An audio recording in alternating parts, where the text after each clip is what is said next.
God gave me this platform. I already know I'm going to win. China did our vote. Biden and Harris would say, hey, we're here to protect the country, and resign. Mike Lindell's a conspiracy. But you haven't. Just forget about the evidence. This was attacked. MyPillow CEO Mike Lindell almost said too much. Interesting. So now, during a live broadcast, Mike Pillow was interrupted by his lawyer, who basically told him to shut up before he gets himself into trouble. Interesting. We have some video. Take a look. But, you know, a lot of my team, at least the cyber team and the IT people, do you know what county in the country I'm having them focus on? What? For the next couple weeks? What? Which one? It is,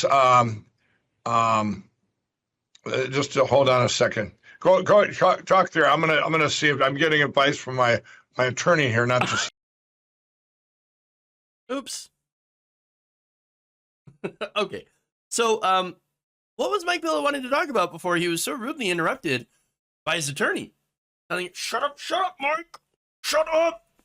What are you doing? You're talking about this breaking news. Well, what his cyber and IT guys apparently were focusing on is, well, some issues with Florida. So look, Mike Pillow's been on this state by state, countrywide, in, you know, I don't know, crusade against the machines. We got to fight the machines. We got to take down the machines because we got the T-1000s that are coming for us. They're gonna take it over, and I'm the only hope. I'm like, I'm John Connor. No, you're not. You're a moron. May or may not be on drugs. Okay, I'm not saying anything except I'm saying he might be on drugs. Okay, but anyway, some details. So it turns out that he wants to audit the election victory of Florida Governor Ron DeSantis. Hold on. Is Mike Pillow coming for Ron DeSantis? What? Well, here's what he says.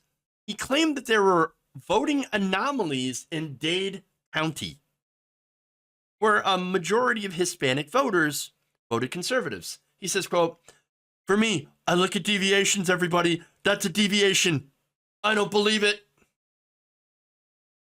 Okay, for one, why not? I mean, look, Florida has a large Cuban population. Okay, large Hispanic population. Hispanic voters are not a monolith. It's not outside the realm of possibility that you have Hispanic voters that were Ron DeSantis. I mean, sure, you could look at it and be say, well, look, that county usually votes for Democrats. Okay, but they didn't go for Democrats this time. And I think there might be a pretty plausible reason for that, given that there really wasn't a Democrat in that race for governor. But you also had the culture wars. I mean, people are interested in fighting the culture wars, right?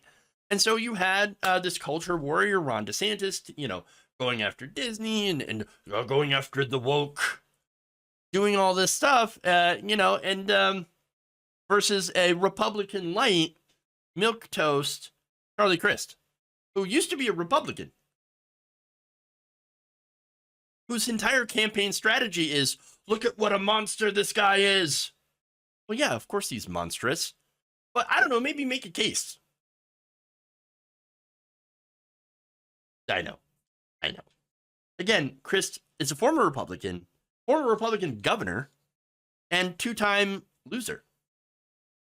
So he's one of those so-called centrist candidates that is, again, conservative on economic issues, your bread and butter issues, and again, really only relied on running against a monstrous candidate. Again, DeSantis, monstrous, but in Florida, apparently that plays well. Now, DeSantis and where Mike Pillow comes into play, right? So, look, we know Mike Pillow he loves Donald Trump. He's still with Donald Trump, still thinks Trump is a messiah. And he thinks that he's the big apostle. Which really, the guy looks like the guy who, the pallbearer, who, used to ride around with The Undertaker in WWE. Sorry, man. That's what he looks like. Not sorry.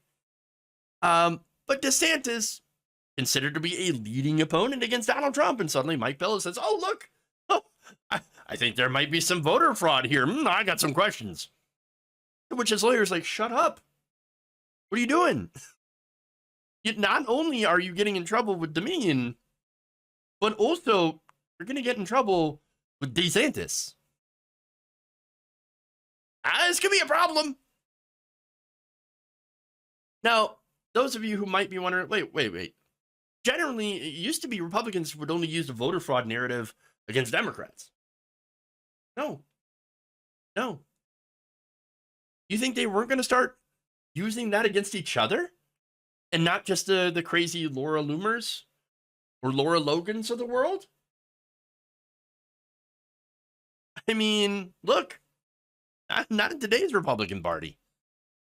No. The whole Reagan idea, right? And I think this started with Ronald Reagan, where Republicans don't attack each other. That's not in effect anymore. Those rules have been tossed out the window since 2016. Trump made sure to end that by going after other Republicans. And so now we have a Republican Party that used to be just vicious against Democrats, and still are. But now they're also vicious against each other. They're ripping each other's faces off. And so, of course, they're going to use that voter fraud narrative as just one of the attacks. So what I'm saying is, buckle up. If this is any indication, and the stuff we've already seen between DeSantis and Trump, of what's going to, happen in the 2024 primary, it's going to get real wild. Get your popcorn.